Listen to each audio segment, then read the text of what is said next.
Furthermore, we have a need for increasing our agility to streamline our activities without compromising, of course, technical rigor, because the accreditation activity requires that.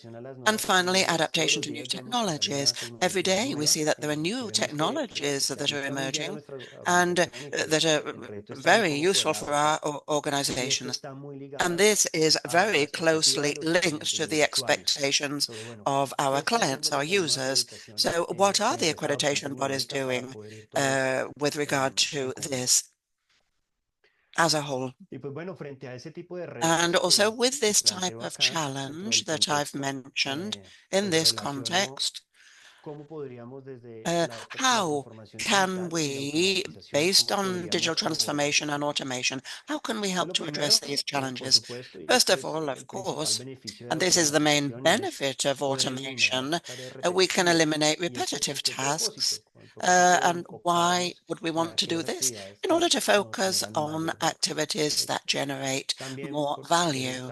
And also another benefit of automation is to reduce errors that are linked to manual repetitive tasks, and also, of course, to improve the traceability of information. In the same way, automation can be useful for being more agile and efficient, and this is linked to the sustainability that we want to achieve in the system, and this will facilitate that the work of accreditation will last and maintain its value that we can see very well in our activities. So we need to be more agile and efficient accreditation bodies.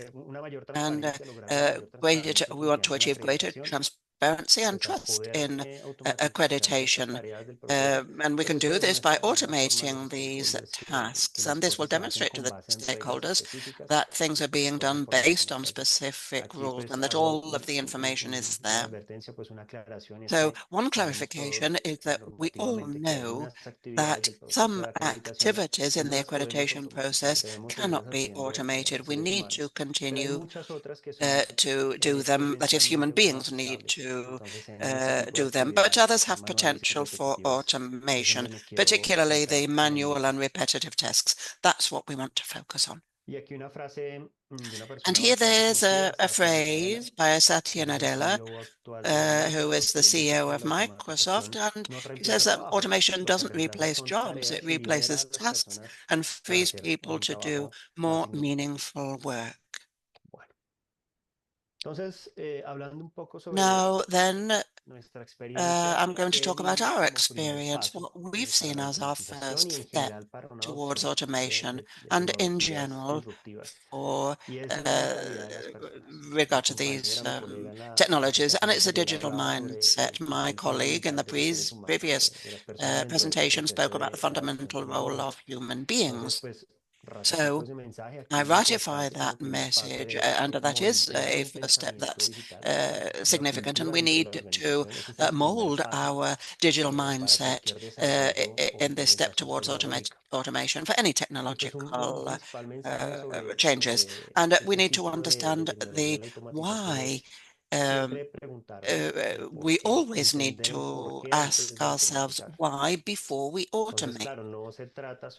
So it's not just a question of following trends or being up to date. Any automation process should address a clear need. That's fundamental, because automation requires an investment of resources and personnel. So it's important that in the end, by doing it, we can solve or address clear needs. The key question, as I say, is why do we want to automate this process? What problem are we trying to solve? So this is the hypothesis that we have developed in the organization, and we need to focus on improving the user experience. So speaking of users then, putting the user at the center in this digital mindset, any kind of development related to reaching making any decision on technological investment needs to be customer-centric. The user must be at the center. This is a hypothesis because, well, in the end, what motivates us to develop a technology or implement a technology, the hypothesis is that, well, as an organization, I believe I can improve a specific process for the user. This is the hypothesis that's at the center, and we need to be customer-centric in this regard. So we need to think about, first of all, about who uses the process and how can we improve their experience. And in the end, to achieve this impact, not just for internal users such as employees or assessors, but also external users such as the accredited bodies. And this is a fundamental importance when formulating this hypothesis of what I expect to improve through automation. It's important to take these variables into account.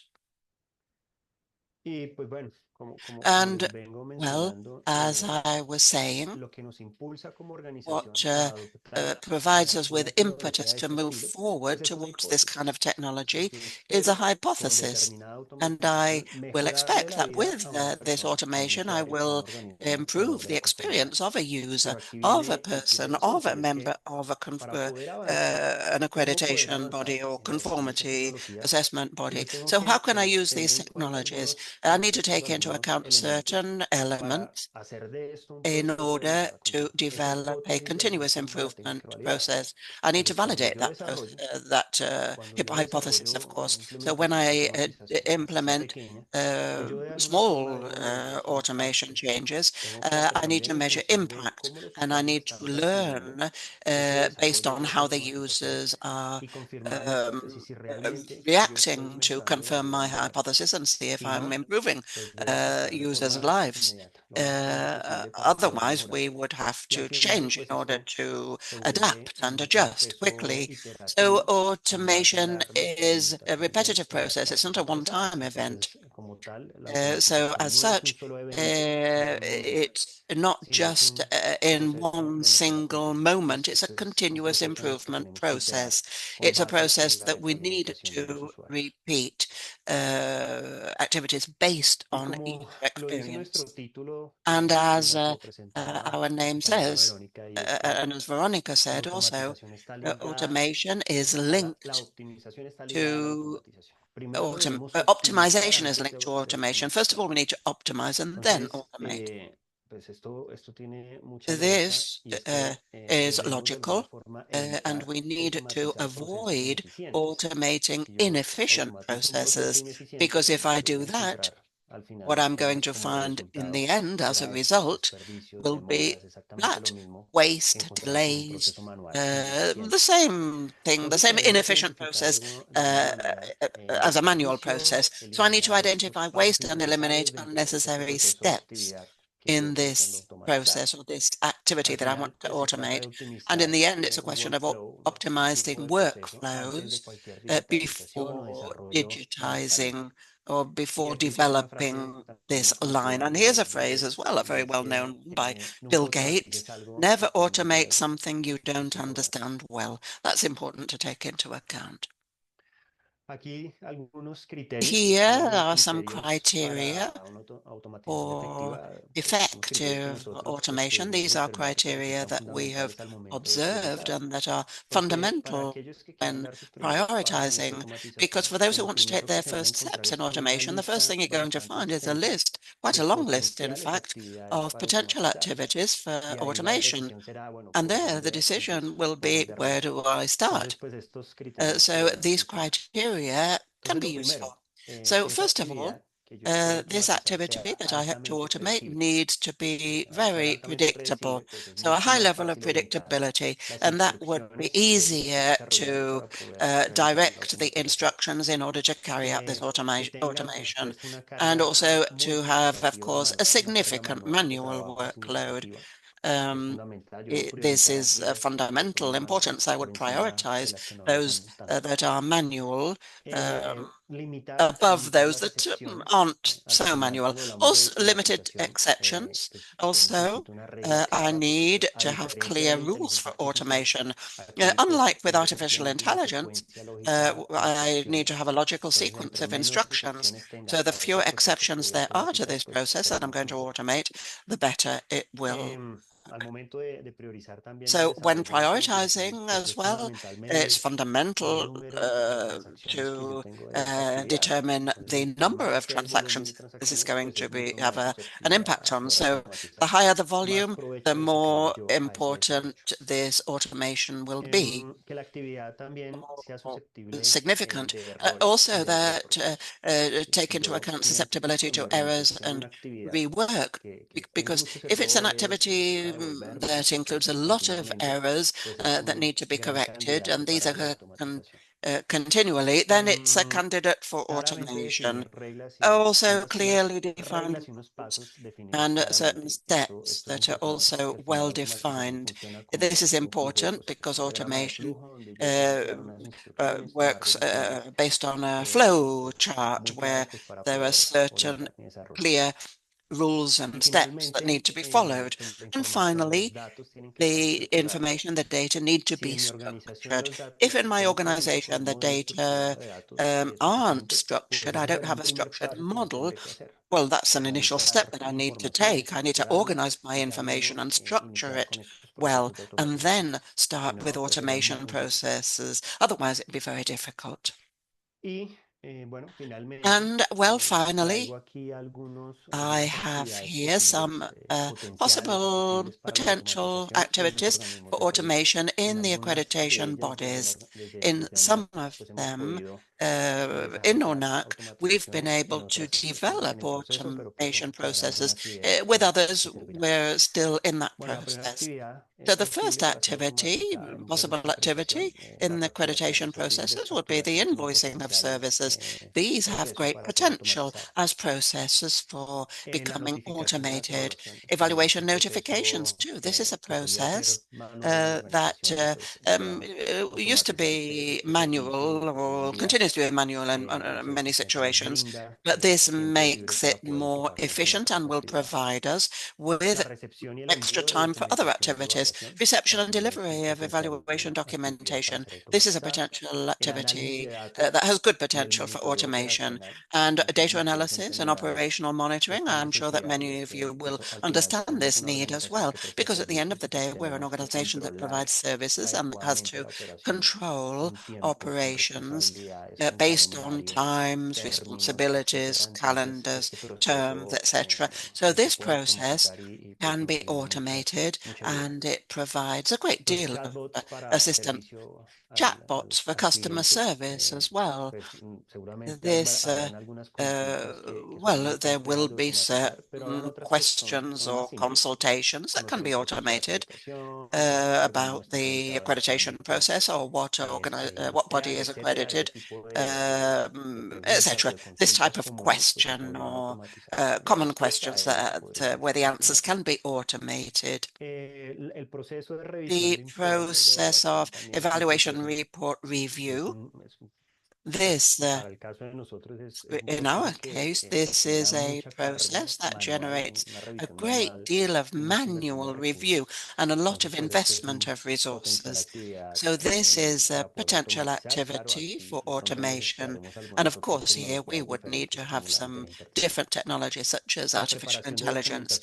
Document preparation for the accreditation process, that is also a fundamental step in the process, and it is can easily be automated. The scheduling of assessment services, that's another one. And also something that we have managed within the organization, these reminders for the conformity assessment bodies, for complying with terms and so forth, and also for the evaluators who submit the results of their exercises, etc. So, well, there are many other activities, of course, that can be automated. These are just some of them, but the message is the same, to be able to replicate the criteria that I mentioned a few moments ago and to identify which activities are susceptible to automation. Well, that brings me to the end with a phrase from Martin Luther King Jr. You don't have to see the whole staircase, just take the first step. And this is valuable for engaging and implementing this type of technology. So, Veronica, thank you very much for the opportunity. And any question that you might have, I would be happy to answer it in the chat.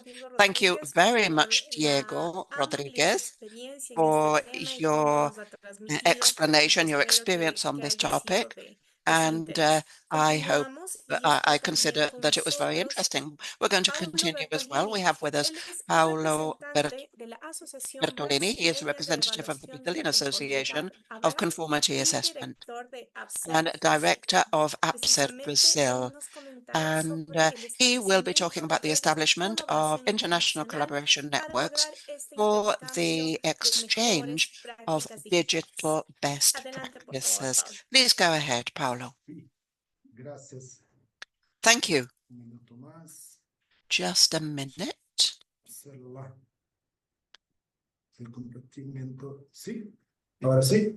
Can you see it? Can you see my screen? Thank you, Veronica. I'm thankful to the IAAC for this invitation to the webinar. I'm speaking on behalf of the Brazilian Association of Conformity Assessment, APAC, and I am General Director. So I'm going to give this presentation in Spanish, even though my presentation is in English. I hope that my collaboration will be useful for you. So Paolo Bertolini is my name.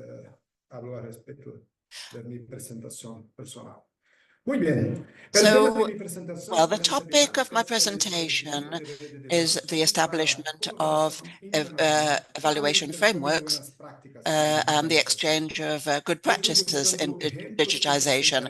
I'm going to look for examples and explain examples of networks that have been important in my professional experience for producing digital transformation and a sharing of experiences. Because of the limited time, I won't be able to focus very much on experiences and success stories, but my main idea is to demonstrate how this structure works and how it's decisive for digital transformation in certain cases.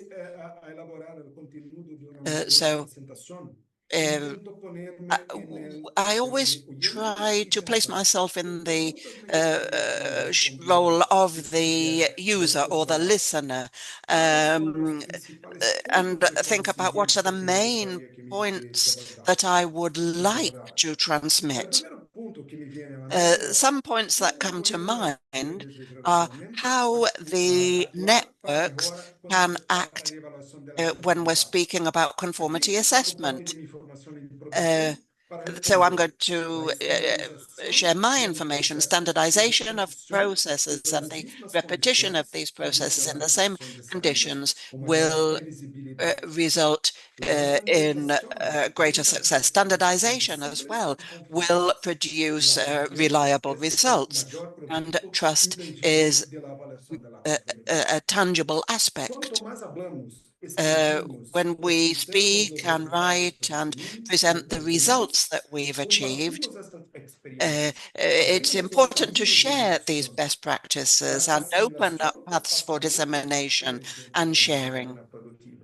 And also to share with other parties the critical importance of this and to be able to make comparisons. So this awakens a search for innovation and improvement. The networks, whether they are remote or and virtual or in person, are essential in this process of dissemination. So the first question, why is it important to have these networks? And that brings us to the next question for my presentation. How can we develop these referral networks? In the next slides, I will discuss some experiences of structures of referral networks related to the processes from different points of view. In these networks, I try to establish how it is that we can find success stories in order to provide examples and focus on developing a structure in different circles so that we can have this sharing of experiences between the organizations, the conformity assessment bodies, and the accreditation bodies at the national level and international levels. For example, SEGECRE in Metro in Brazil, and also the Portuguese accreditation body, IAPAC. International associations, which can be the accreditation bodies, such as IAAC, IAAF, and also other international associations, such as the conformity assessment bodies. International Quality Network is an international quality network, and it's a network of certification and conformity assessment bodies that are associated for working in practical improvements. And the national networks and international networks with other conformity assessment bodies, such as we could have here national associations of conformity assessment bodies like APAC, and the multinational groups that have conformity assessment bodies of more than one country, such as international networks within the same group. And I will present now a case that was emblematic regarding digital transformation. It worked rigorously with this structure of relations, this network of relations that I mentioned in a previous slide. It was in a sad period of our history that we would like to erase because of a great deal of trauma. It's important to see the positive aspects and how we became stronger after the 2019 pandemic. Our production chain, such as all production chains, has suffered a severe impact because in many parts of the world, we still have the culture of a conformity assessment done mainly in person and using physical evidence for carrying out the work. In an urgency situation, we looked to change the conformity assessment model so that it would be done online, scanning documents with technology, information technology and communications technology tools. And we exchanged an intense information. We had an intense information exchange between conformity assessment bodies here, cooperation and professionals who were working with us. We had to learn, and we learned very fast to do what we do now. But I think we learned well through the exchange of experiences, and that was possible with the IT tools. And so we managed to carry out the evaluations with success in a digital way and in a remote way. for exchanging information and also for carrying out works. And this was without a doubt an inflection point in digital transformation. And it was a legacy that came from that experience. There are some points for improvement, and we can carry out our work having confidence and enough integrity for conformity assessment. And all of this was only possible thanks to the commitment of all the stakeholders and the unconditional support that was provided by the associations and body and accreditation bodies and IAAC for carrying out quickly these necessary changes so that we could continue working in this way and that our methods were accepted in more entities. Another case that I like to mention when we speak about digital transformation was an experience that I had with the Brazilian accreditation body, SEGECRE, and in Metro. With all the difficulties, limitations, and many criticisms from the stakeholders, digital transformation in this institution is being carried out since many years. We have a website that's called Orchestra, where we can request the documents and send the documents for an accreditation body. It was a change that was radical for the persons who depended and worked on this process. We stopped sharing files and files, many pages on paper, and we started to carry out the whole process digitally.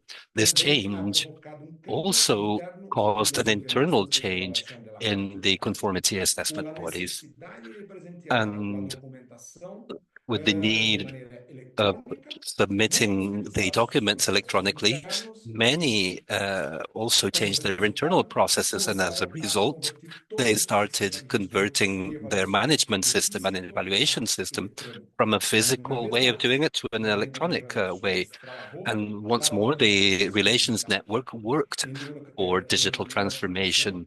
In this occasion, between the accreditation bodies and the conformity the assessment bodies through meetings and training events. Another case that I'm going to speak about today regarding the relationship network that has a strong exchange of information for digital transformation and its follow-up.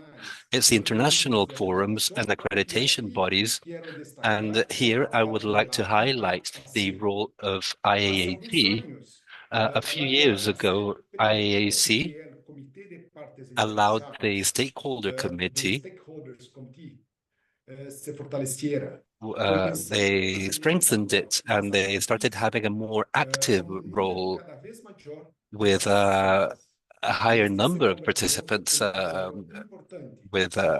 joined that committee with time. And this was important for transformations, for opinions, for exchanging good practices and follow-up through the assemblies, meetings, seminars, webinars, and events. The other associations that don't have a stakeholder committee that is as active as the IAAC stakeholder committee, I suggest you to take into consideration IAAC practices and try to copy this excellent initiative with the stakeholder committee.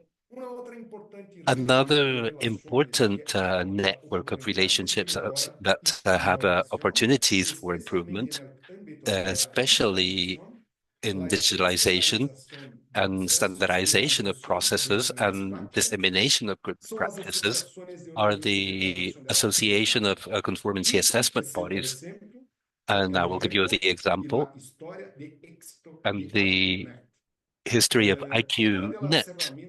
One of the very important tools that were established a few years ago was the database for including and referring to it for certificates issued by organizations that were associated to it. And this brought a significant evolution where for issuing a certificate, digital certificates with traceability through a QR code that allows us to verify the validity in an immediate way of the information that's contained in these documents. The database uh, is not a tool only for disseminating certificates, and it's not attempting to compete with the known tools, um, such as the search database from IAAF. So its objective is to be a marketing tool and increase the credibility in the market of conformity assessment bodies that are members of IQNet. Other initiatives that were important from this network are the panels that IQNet created for talking about relevant topics for the members, and always carried out by the central administration. And IQNet, with these panels, play a role that's very important in harmonizing positions about topics that are related to our sector, also monitoring trends and threats in the productive sector. And it contributes with important elements and guidelines for digitalizing the processes of the member bodies that directs actions based on risk assessment, and these bring important progress for evaluations. For using this knowledge, IQNet promotes workshops and webinars with their members, surveys, and they determine policies and recommendations so that their members use them in their internal processes for digitalization, then tools for IT, artificial intelligence, for example. For increasing the possibilities of dissemination and implementation of good practices, IQNet periodically carries out an evaluation, peer evaluation between members, in which, among others, we evaluate the digitalization process, the comprehensive digitalization process, and the management of the evaluation conformity assessment bodies. The internal relationships in conformity assessment body need to be can be used as sources of experience and sources of knowledge, particularly those that have sites in other countries. In this case, I have as a case of success the experiences that we had in the APSER group, where the identification of practical improvements and the harmonization of work was fundamental in the process for digitalization, which allowed us to reduce activities that were repetitive using digital systems. And it allowed us to develop a tool that was robust enough, and at the same time it had the facility of being implemented and being operated in other regions. So directing the investments in digital infrastructure and ERP allowed us to create a process that works globally without the need of physical documents. It works, it's integrated, and these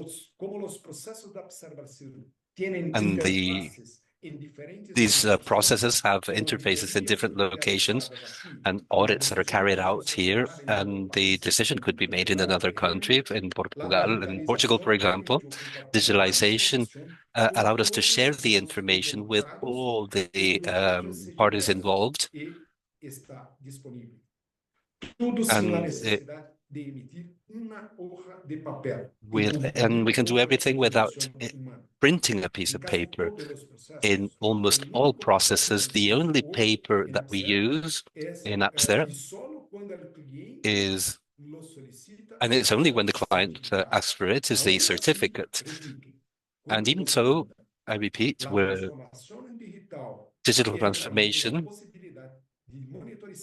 It gives us the possibility of managing and monitoring our processes, and in any part of the world, increasing the speed and the confidence in these processes. But if the level of digital transformation that we've achieved at an internal level and externally has been a great leap, it's a path with no return that will always bring us new challenges. Among others, I would like to highlight these.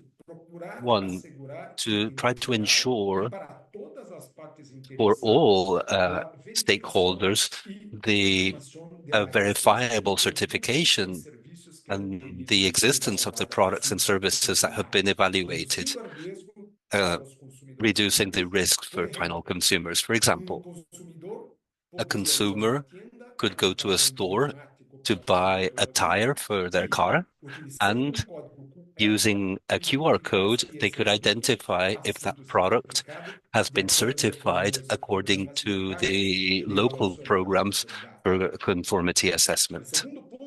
The second point is to ensure the compliance with the local laws, such as the law that guarantees the protection of personal information, for example, the regulations for protecting data, or the general law for protecting data in Brazil, and also increase cybersecurity of the data systems from external attacks, and work in aspects of sustainability, such as optimizing processes for reducing the consumption of energy once the generation and storage of data is a great consumer of energy. And we also see the electronic residue. So to face these new challenges, I think it's necessary to rethink and develop a new model for infrastructure, for quality infrastructure at a regional level and at a global level, with systems that will integrate and will allow us to work together these three new challenges that I just presented. Once again, the role of these networks has been and will continue to be essential in the work for systems, especially associations such as associations of conformity assessment bodies. And here I would like to highlight the role that APAC has played in this role. In this scenario, I would also like to mention that in the context of quality infrastructure, in this exchange of experiences, other stakeholders can participate more actively, including the production chain and the consumers, the final consumers. Now I will conclude my presentation with a final message. My final message is that tomorrow's trust is built on today's digital decisions. We're going to shape the future of conformity assessment with wide collaboration, technology, and integrity. I would like to thank everybody for listening to me. Thank you very much.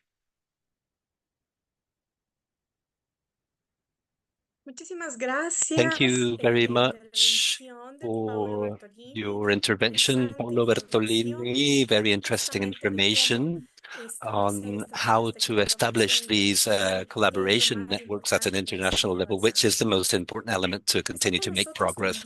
We have here with us today Olga Lucia Pesca, She is a specialist in quality and technical obstacles to trade from the General Direction of Trade from the Andes community. And having the knowledge is important, but developing tools for transforming the concept in action is without a doubt more important for making progress in the path to digitalization. She will speak about the challenges for harmonization in building digital transformation tools at the regional level. The floor is Muchas yours. gracias, Verónica. Muy buenos Thank días. you very much, Veronica. Para Good morning, good todos los que nos afternoon for acompañan. Un saludo everyone. muy especial I aquí would en like Canadá y en to el equipo de thank IAAC the por team of invitarnos IAAC a for participar en inviting este us to importante participate webinar. in this Soy important García webinar. Pesca, funcionaria internacional de la Comunidad I de am Morga Lucia Harmonización Pesca. Sectorial y Obstáculos Técnicos al I Comercio. work with the Y technical hoy obstacles to queremos trade from the Andes compartirles community, and I would like to share with you today una experiencia an concreta que estamos experience, a desarrollando specific experience that a we are nivel regional. Es un developing proyecto de at a regional transformación level. digital It's a project for enfocado digital transformation that is en focused calidad y en la on evaluación de la quality conformidad. and Y más conformity allá de lo assessment in the técnico, region.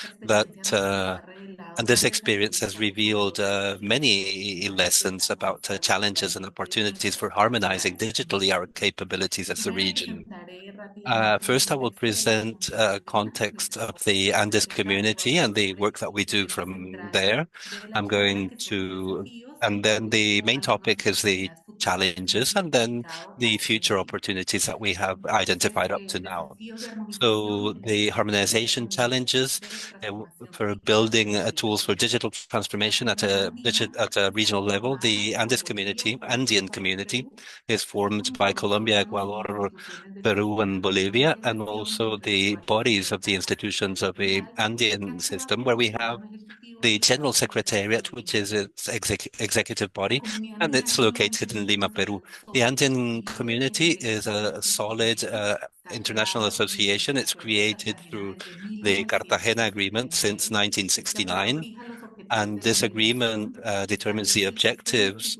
and institucional also respaldable a established cumplir the estos objetivos, institutional system for incluyendo complying with these mecanismos y objectives. And it políticas contains the que deben mechanisms and ser the policies desarrollados por that los should be órganos developed by comunitarios. the community bodies.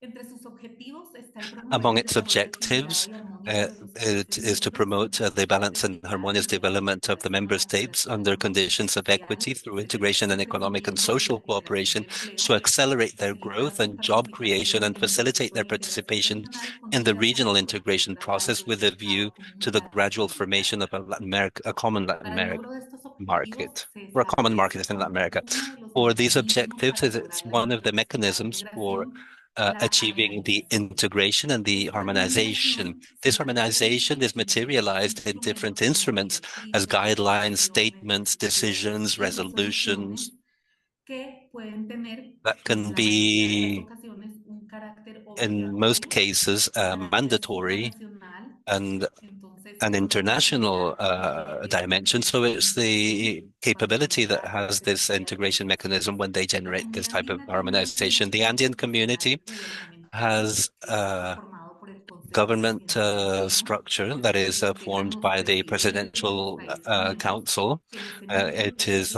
integrated by the directrices para presidents el of the trabajo member presente. countries who También está el issue the Consejo Andino de guidelines and the Ministros de statements for our work. Relaciones We have the Exteriores, Council que of Foreign se Affairs constituye en medidas ministers, de este tipo de armonización. and Y tenemos la there they Comisión de take la measures for Comunidad harmonization. Andina, And we que also es have el the Commission órgano of the Andean conformado por community, los which is the siguientes body that's órganos. formed by the trade ministers of A each su vez, country. tenemos We un also reglamento have institucional uh, comunitario que está conformado regulations por la at an Secretaría institutional General community level, which is del formed by Tribunal de the General Justicia de la Comunidad Secretariat, the Andina y el Justice Parlamento Andino. Court, and the Dentro de los temas que se Andean trabajan Parliament. en la comunidad And andina the topics está that we el work in the Sistema Andean Andino community, de we la have Calidad. the El Sistema Quality Andino de la Andean system. Calidad fue The creado en el Andean año system of quality was 95 y created since declarado en el 1995 376 que se through actualizó en el año 376 2019. decision, Está which was conformado updated por in las actividades 2019. de It's formed by normalización the técnica, activities for acreditación, evaluación de standardization, conformidad, accreditation, conformity reglamentación técnica assessment, y metrología. regulation, and Este metrology. sistema This system corresponde a los uh, alineamientos del is Acuerdo sobre related to the Obstáculos Técnicos guidelines al of the Comercio de agreement la about Organización technical Mundial del obstacles for Comercio trade from the y tiene World como Trade objetivo Organization. facilitar el And its comercio objective is to en la facilitate región a trade través de la in the mejora de la region calidad de los through improving the quality of products and eliminating the unnecessary obstacles for trade. The management of the Andean System for Quality is carried out by the Andean Committee for Quality, which is formed by the ministries of trade of the four countries and the technical secretariat and the general secretariat.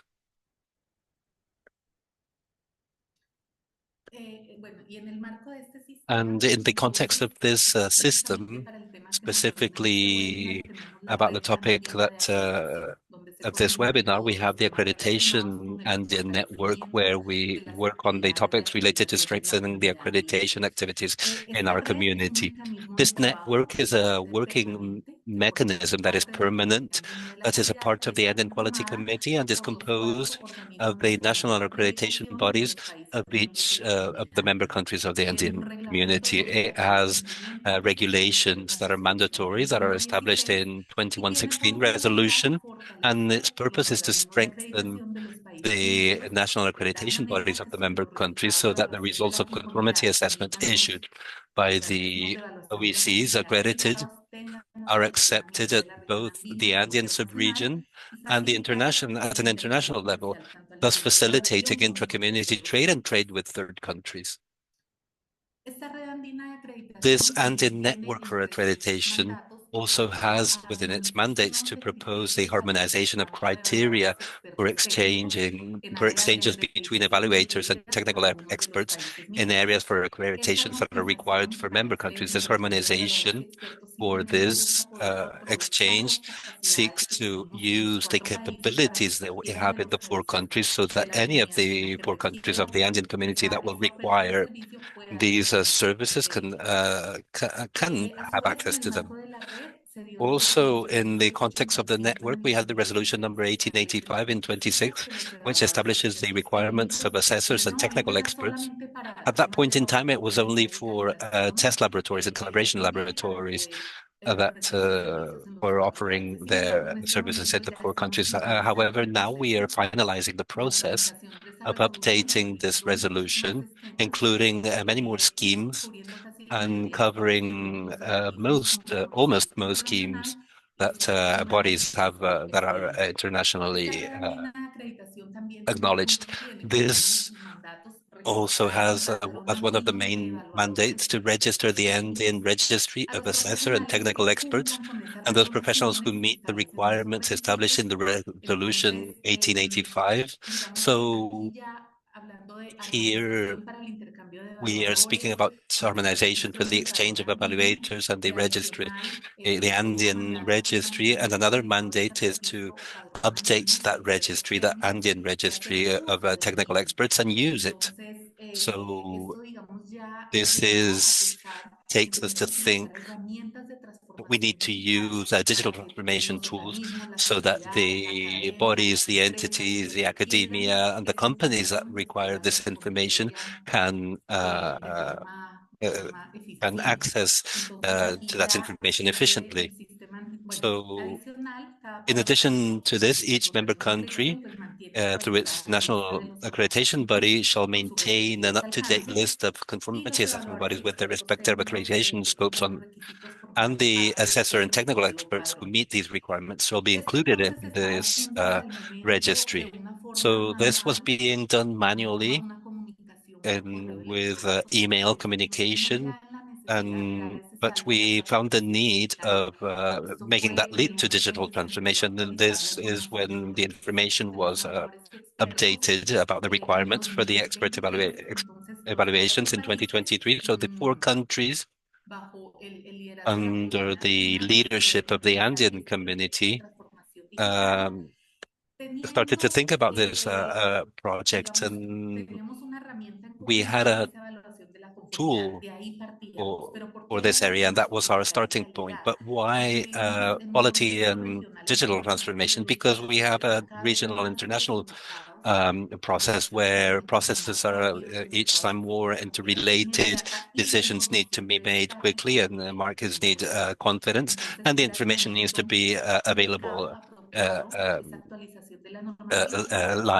in real time.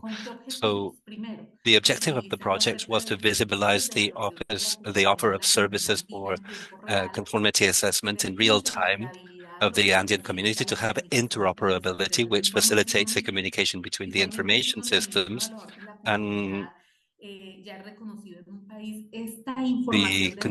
this information should be easy to access, and it's only possible if we have the tool for digital transformation. So for transparency, for having transparency and information traceability, and the most important thing, to strengthen the trust in, or the confidence in markets, especially for the inter-regional trade.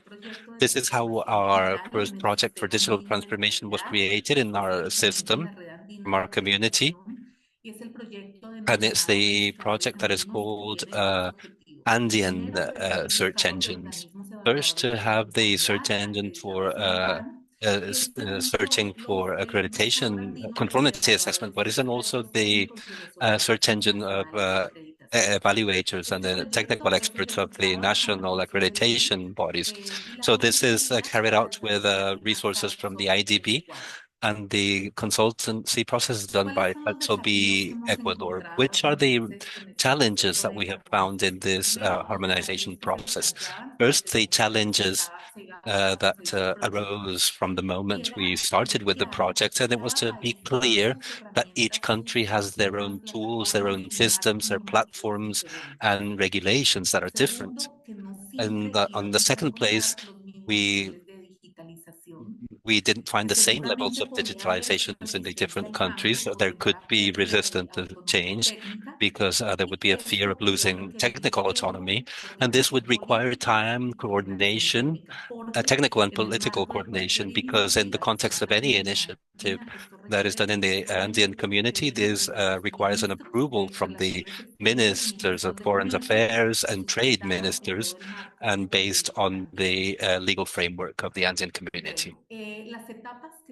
So the stages of this project, first of all, a diagnosis and analysis of the information that we find for this objective in each country, the design of the tools as such, their development and implementation, and then the tests.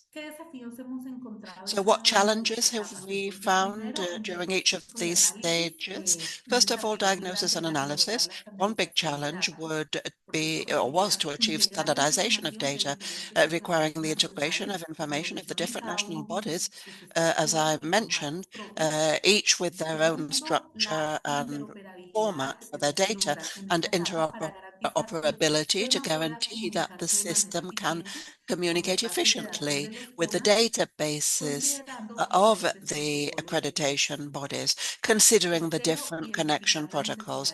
Third of all, to identify the needs of the stakeholders and to identify, register and organize the requirements of the different actors and users of the solution. So first of all, identifying what each director expected from ministers, vice ministers, up to the directors of the national accreditation bodies, and to organize these requirements, as well as identify the needs of the users, and to define the search criteria and filters. So to design the logic for the advanced search, taking into account accreditation schemes, standards applied, and the accreditation status of each country, which is different. Also,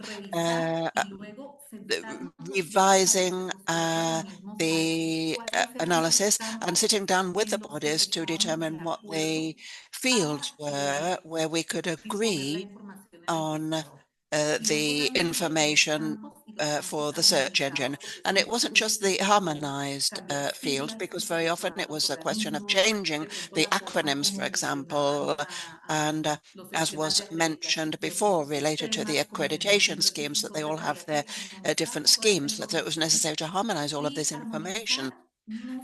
And harmonizing doesn't just meaning that it's just finding a common point, determining what the differences were, challenges, technical challenges, but also the challenge in the Andean community. What we did to address these challenges was a dialogue, an Andean dialogue, and obviously well, we have all of the technical details of what it represents. So it was important to harmonize in that stage of the diagnosis and analysis. But there were also opportunities identified, such as the optimization of access to information, seeking to centralize the information and facilitating the identification of specialized services that, as I was saying, this is normally now done manually by the technical secretariat. But there's if an agency needs to know if there's a service in another community, in another country, then there would be an exchange of information. But it's not as efficient as it could be if it were organized digitally. The promotion of regional integration, the harmonization of data will make it possible to collaborate more between the countries and establish the conformity assessment mechanisms. And third, transparency and trust in the system. With public structured access to information, then this, for the CABs, this will contribute to improving the quality and compliance with standards in the region. The second stage is the design stage. What are the challenges for harmonization here? First of all, to design a system which will support a high volume of data and make it possible to expand in the future without compromising performance, for it to be scalable and with a modular architecture. A secondary, user experience design to achieve an intuitive interface that's accessible for different users. The optimization of the performance to guarantee response times that are rapid for consultations and the generation of reports, and the information visualization strategies, incorporating the dashboards, pre-designed ones, and the use of a geographical map related to searches of the CABs and the generation of warnings in real time. And opportunities in harmonization that we found during this stage: data update automation, implementing synchronization, automatic synchronization mechanisms with databases in the accreditation bodies to maintain up-to-date information, and the use of advanced technologies, integrating advanced search technologies to improve precision of consultations. Also, the customization capabilities to allow the configuration of data in the search filters and the generation of pre-designed reports.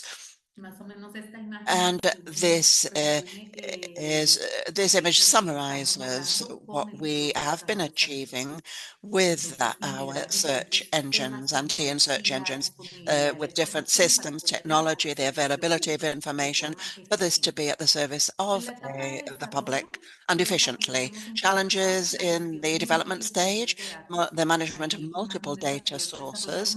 One of the challenges was to develop a robust solution for integrating information in different formats and to guarantee their consistency, to guarantee interoperability, designing mechanisms for information sharing that can be adapted to the different accreditation bodies.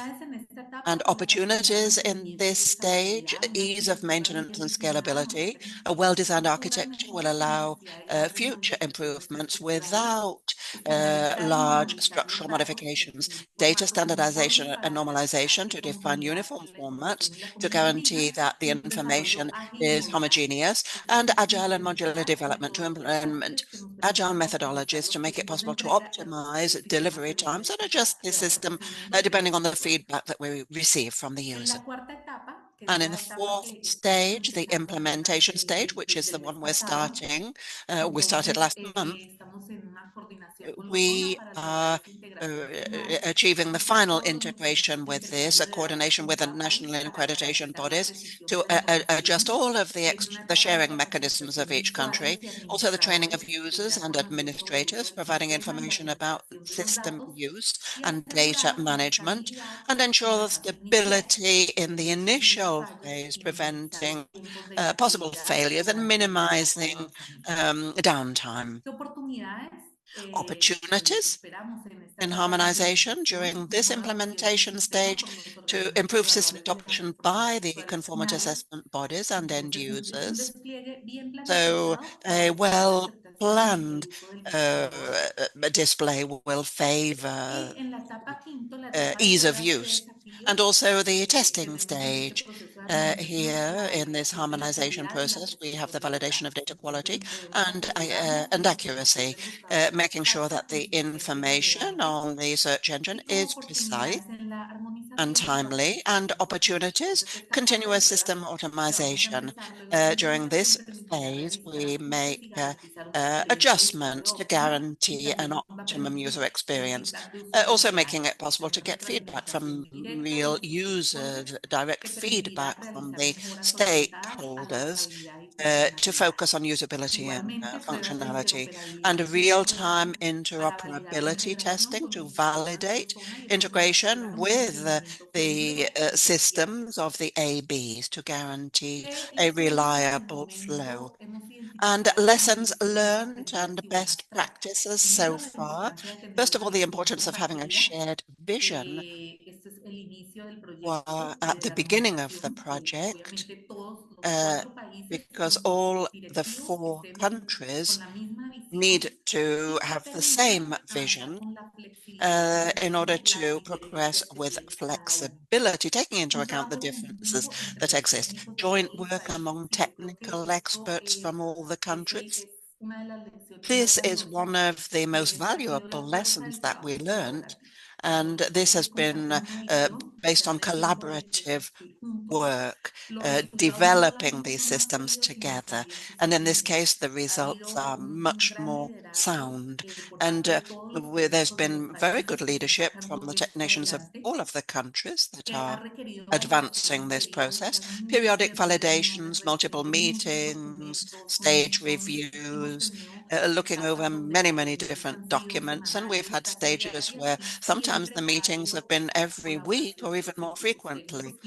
And the collaboration of the technical teams has been very important to our success in developing this process, and the use of common standards and open technologies as future opportunities and next steps that we've identified.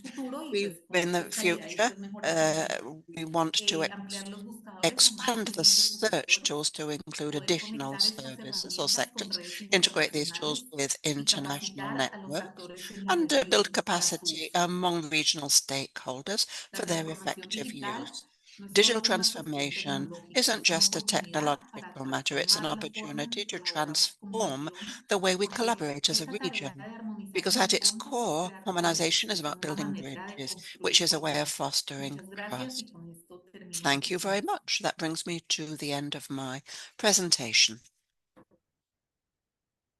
Muchísimas gracias. La intervención de Olga Thank you Lucía for your Pesca, intervention, importante dentro Oscar de la Lucia comunidad Pesca. It was a very andina, important conocer qué es one, lo que and están it's important to haciendo. hear about what the Andean Y con community is ella doing. hemos And culminado las this ponencias brings del us día to de the hoy. end of Y our tenemos presentations for una today. importante But we fase de do nuestro have seminario, an que important es phase el now, panel de discusión. which is the discussion panel. En este And medio, en este espacio, here, then, in vamos a this hablar space, sobre we are digitalización, going to speak reuniendo about experiencias de organismos de digitation, beginning acreditación together experiences desde of Canadá, accreditation Estados bodies from Unidos y Canada, the México. US, and Mexico. Para ello, tenemos como So moderadora we have a as the Paola moderator, Márcico, a quien Paola damos la Marcico. bienvenida.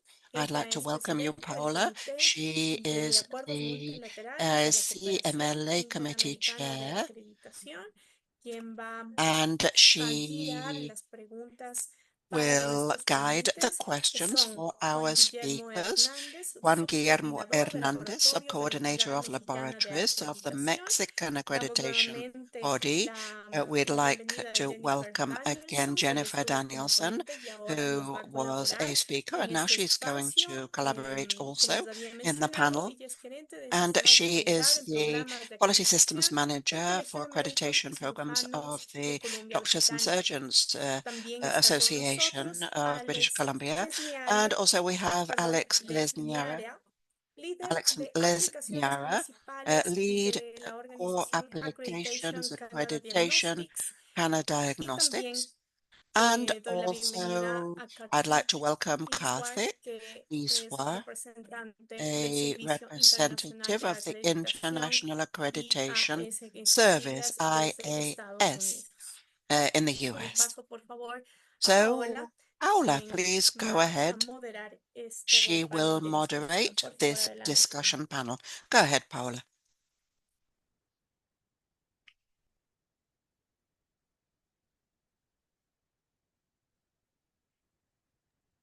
Estás con el micrófono cerrado, Paola, por favor. You are silenced, Paula.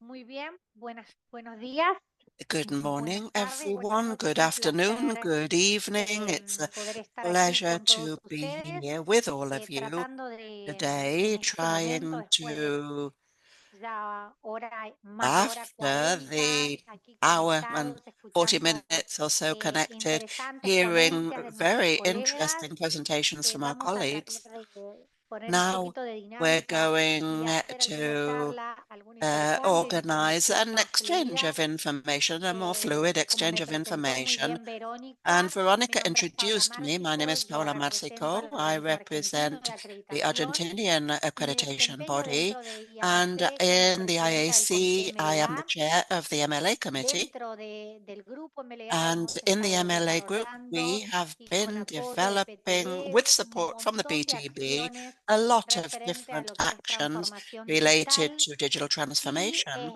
este, And hemos tenido algunas charlas, we've algunos had some debates y talks, voy a empezar con debates, Juan Guillermo and I'm Hernández, going to start representante with de la Juan entidad Guillermo mexicana de Hernandez, the acreditación. representative Habla of Juan the Guillermo, ¿cómo Mexican estás? accreditation body. Hola, Good buenos morning, Juan días. Guillermo. How are Buen you? día a todos. Good morning, Muchas everyone. gracias. Igual A, un placer a estar pleasure to be participando en here este and webinar. participate in this Adelante, webinar. Paula. Go ahead, Bueno, Paula. queríamos que nos compartas We en would like función you de tu to mirada, tu share with us, experiencia based on your y el desarrollo experience que and está viewpoints, haciendo the EMA development dentro de lo que es la of the transformación EMA digital, in cómo digital mejora la transformation, digitalización, la how eficiencia y la to confiabilidad improve del proceso de acreditación. efficiency and the reliability of the Claro, accreditation es una process pregunta through interesante digitalization. porque It's an la interesting question digitalización because mejora digitalization significativamente improves la significantly eficiencia the y la efficiency confiabilidad and the del proceso de reliability acreditación en of the varios puntos accreditation clave, process in several como por key ejemplo, ways, pues, such la as, for automatización de example, procesos, the la process mejora automation, continua de la continuous gestión de improvement datos, of la data reducción de management, tiempos,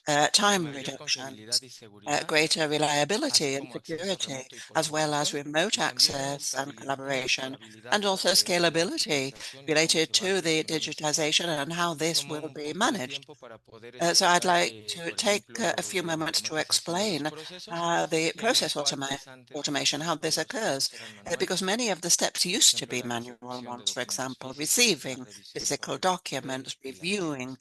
these Ahora con la documents and signing digitalización se them.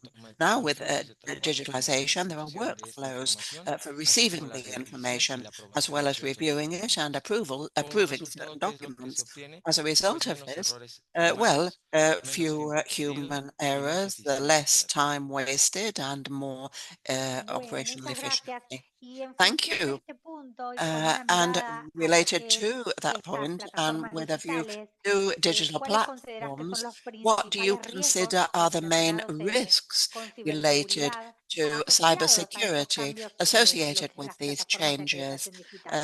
for the digital accreditation platforms? Claro.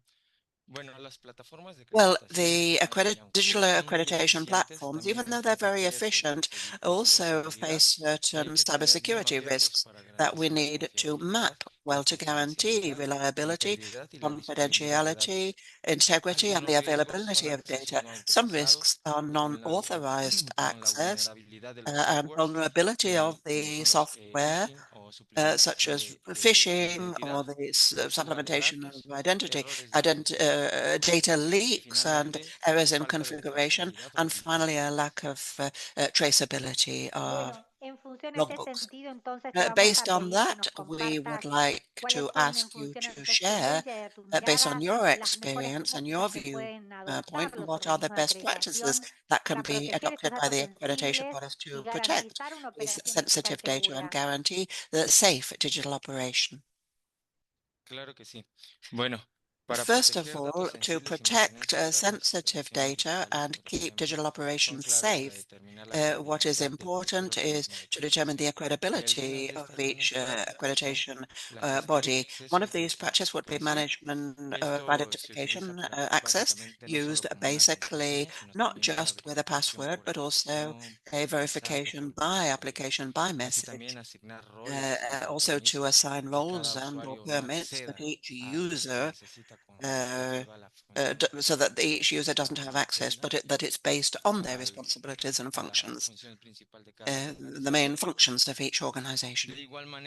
Furthermore, to establish clear privacy and data management policies and the safe technological infrastructure, monitoring traceability and response to incidents, as well as continuous training and the establishment of a culture of cybersecurity within each organization, and finally to establish operational continuity plans to back up this.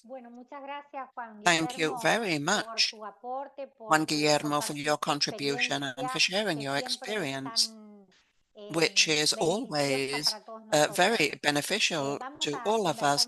Now we're going to speak with Karthik for a few moments. He is representative of the IAAS. Hello, Karthik. Hello, good morning. Muy bien. Queríamos que nos compartas We would like you to share with us the strategies that have been the most effective ones for promoting a digital culture within the accreditation bodies, in this case, within your accreditation body.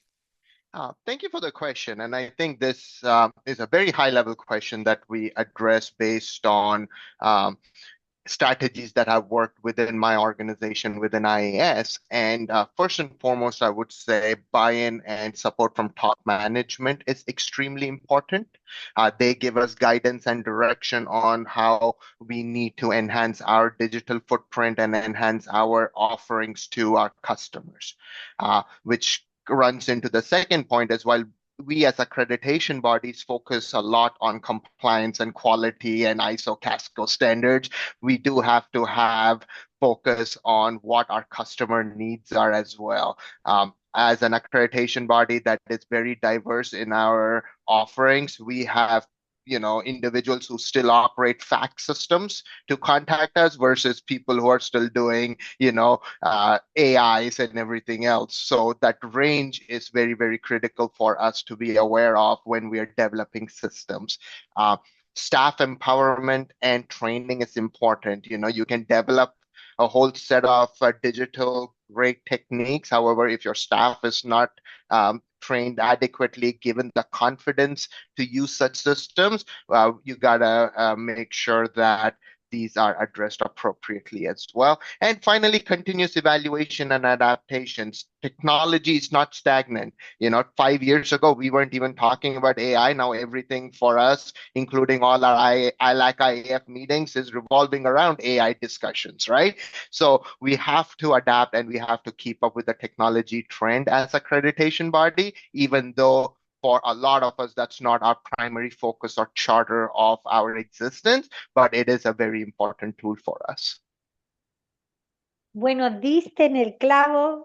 You hit the nail on the head. You named something that's very important for us in this forum, artificial intelligence. So in this sense, what are the key factors that you consider we should keep in mind when implementing an accreditation model based on digital transformation, or a digital system, rather? Yeah, it worked out as if we had planned this, right? The transition was excellent. So basically with AI, I think one of the things that we have to be very, very clear about is the objective and use of the AI that we envision.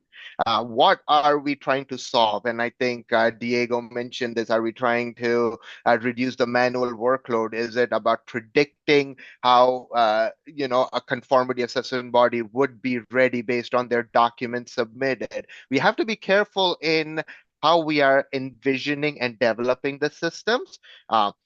We all talk about ethics and transparency in AI, which also significantly contributes to the bias within the system. So as accreditation bodies, we do have to be very aware of the limitations of AI. We talk about all the prospect of AI, but we do have to be aware of the negatives and the limitations of the system as well. And also, we have to be, again, stakeholder management, stakeholder involvement, whether it be staff, whether it be our customers, need to be very, very forefront in our discussions. IAS has run into it where we've started proactively receiving communication from our customers that say, hey, we don't want you to be doing anything with AI on our files. So it's not that we are, cutting edge or anything, but at the same time, other organizations have started realizing the limitations of confidentiality with these AI systems and security concerns. So that is something that each AB must focus on as well. Bueno, muchas gracias. Por último, bueno, hemos estado hablando un montón sobre Thank you very transformación, much. We've been speaking a lot about transformation, about how we're going to have to address process optimization. And now we are holding this first seminar as a historical point for all of the members of the IAC and all of the members of APAC, trying to get this wheel to start turning with synergy. And so there are a lot of accreditation bodies that are in stages of maturing this digital transformation. So we would like you to share with us how an accreditation body can prepare for continuous innovation in this digital era. So one of the things, and I think it's true for APAC and it's true at IAAC as well, is the diversity of accreditation bodies we have within our region. So that is something that, we have to understand. Sharing of ideas and innovation and resources is not just good for your economy, but good for the region collectively as well. So, we face similar challenges. Accreditation is accreditation is accreditation. However, how we can make it more efficient, how can we make it more value adding for our customers, our stakeholders, that mission should be forefront for everyone within the region as well. So, can we do something where we collaborate, such as these idea sharing, experience sharing sessions, learn from each other's mistakes, right?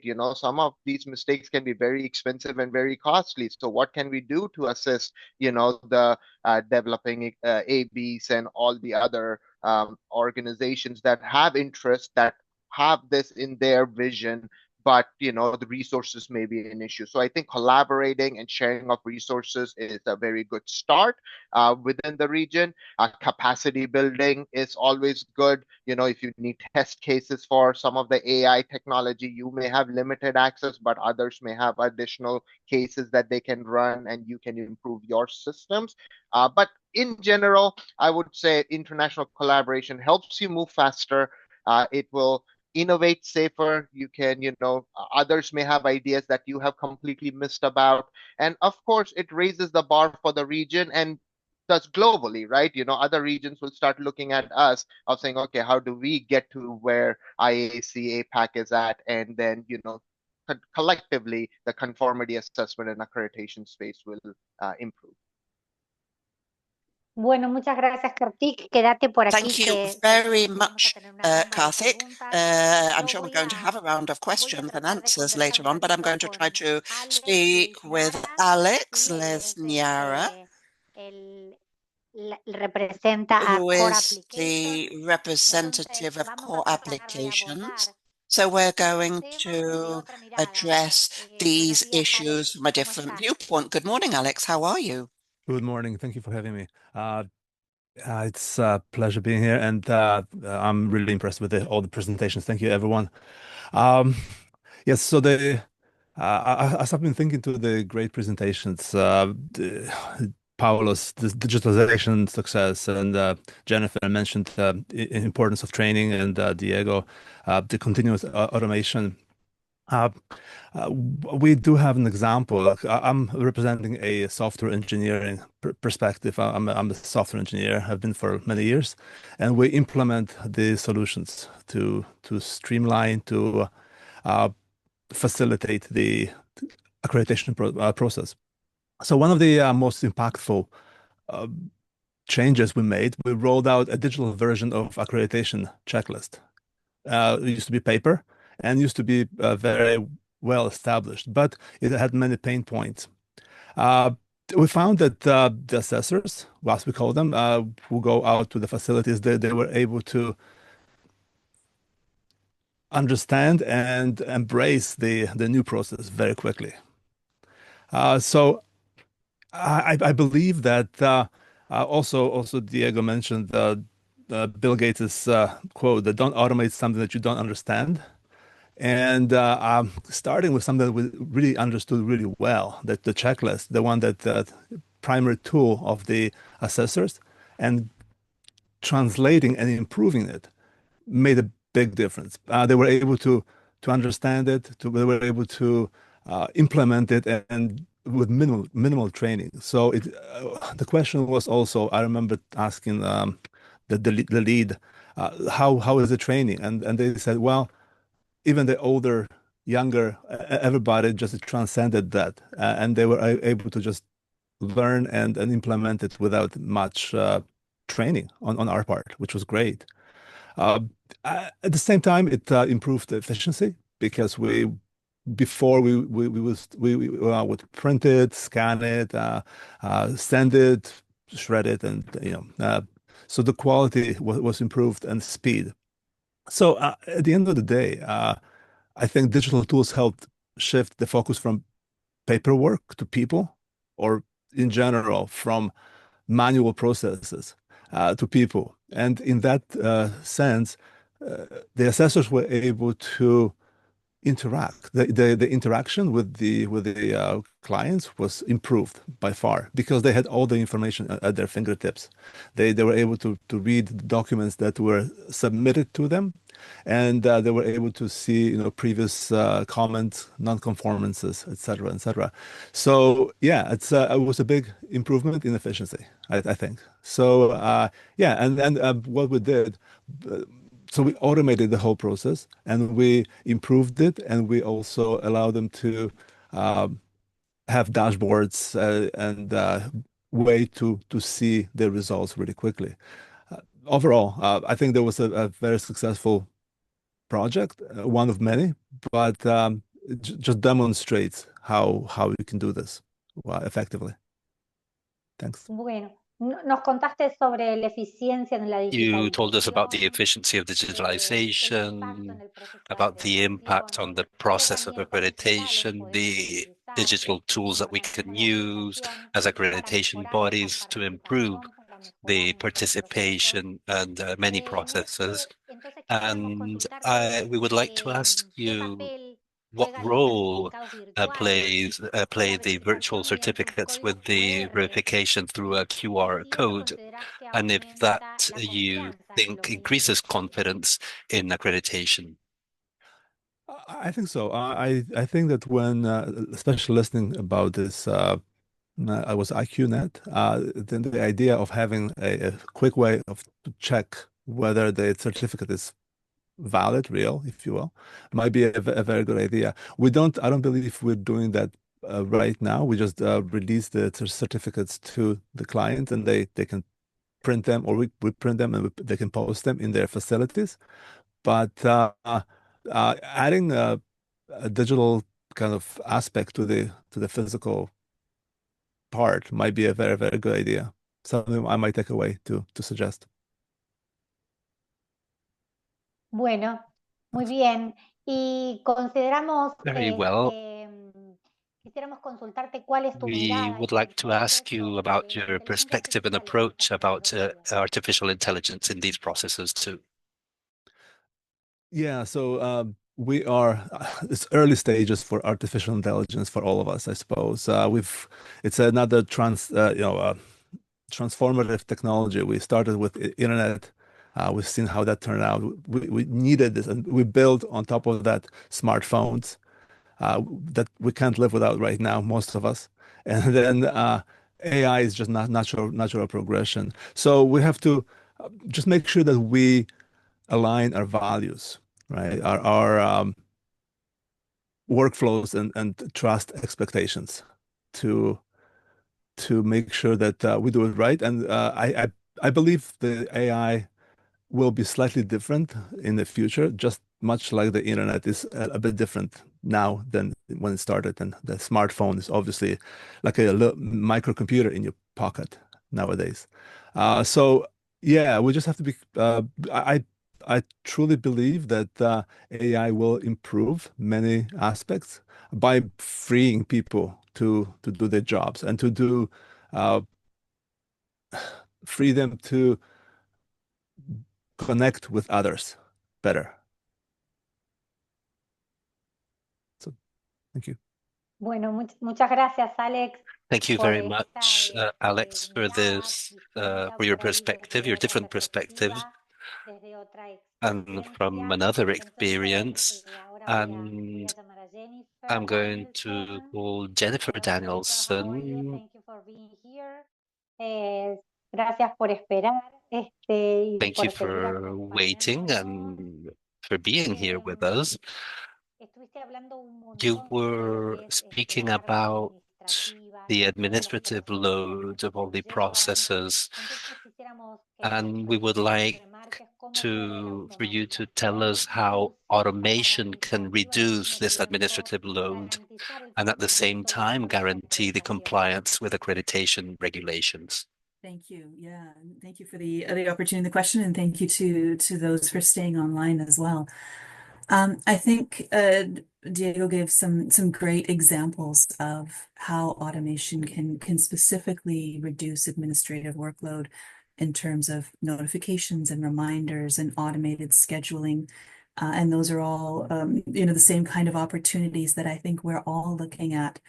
I think the flip side to that you mentioned, that's as important is that idea of ensuring compliance. And he spoke to as well that we're automating those tasks, that can be automated safely. And sometimes that means as much as we're saving time on one hand, we might be adding a little bit of work in other places, a little bit of extra documentation and stronger checks and balances to ensure that all of the automated activity is done appropriately and correctly and fully.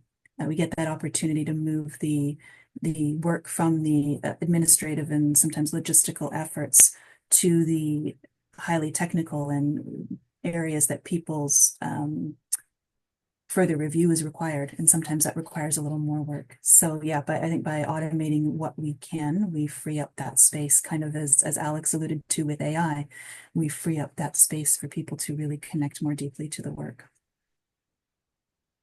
Y también quisiéramos We would also like to ask you how you consider that it contributes the automation of processes in reducing errors and in a better decision-making process for accreditation. Process automation, in terms of reducing errors, I think when it comes, and again, particularly to those highly repetitive, highly manual tasks that a lot of us end up being engaged in, those are the opportunities for errors to slip through. And so by automating those tasks away, we eliminate those opportunities for a more high volume kind of error. We never get to, and then we would absolutely never want to remove people entirely from the process. And with people, we get a little bit of variability, of course, but process automation can force function and really drive us to do the right thing next when we're engaged with the system. And I think that's a huge benefit of the activity.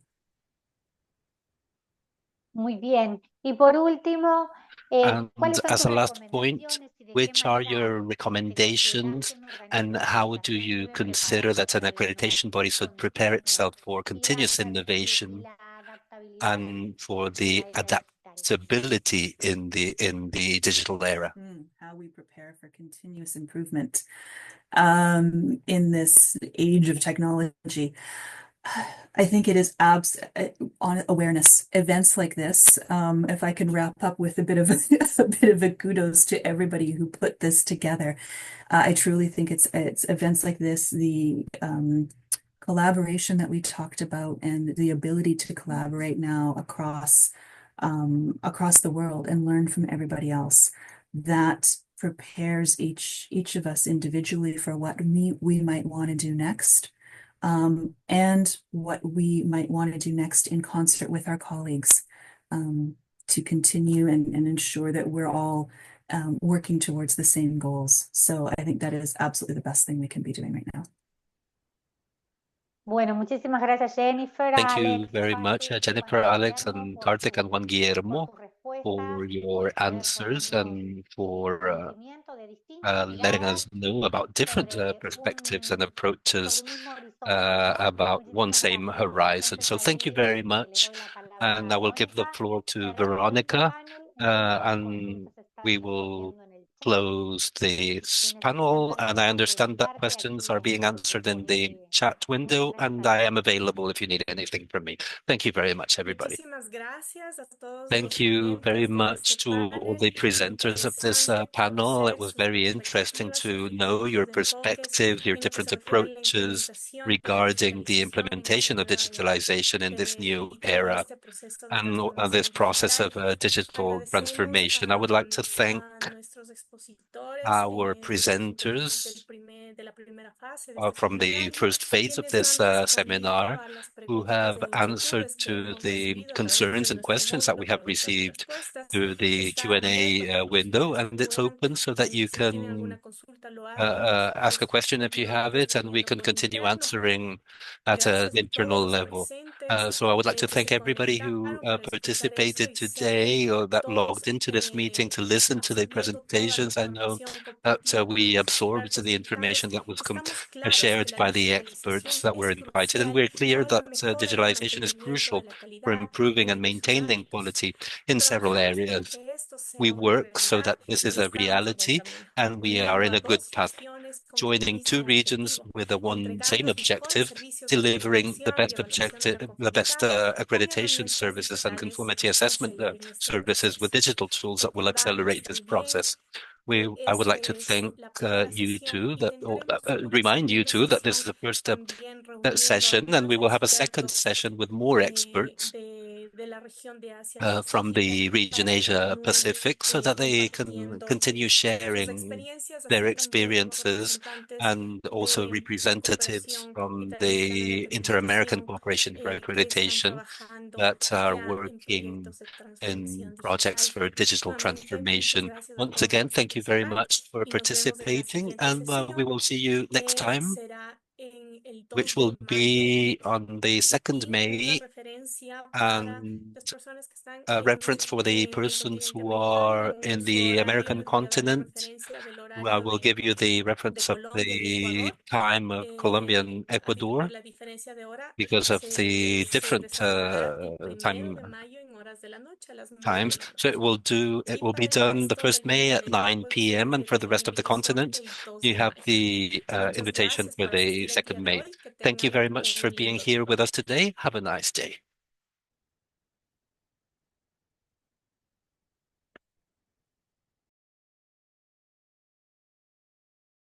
Quienes todavía están conectados, ustedes ven For en la the persons pantalla who un are still online, you QR, can see a pueden ingresar QR en este code QR and y you can dejarnos sus scan it and comentarios y leave us preguntas. your comments and opinions. Toda esta información All nosotros this la tomamos information, para seguir mejorando estos we use eventos it for improving y obviamente these para seguir events, and ampliando obviously for continuing to este widen intercambio de conocimiento this con nuestros knowledge países. exchange with Gracias. many other countries. Thank you.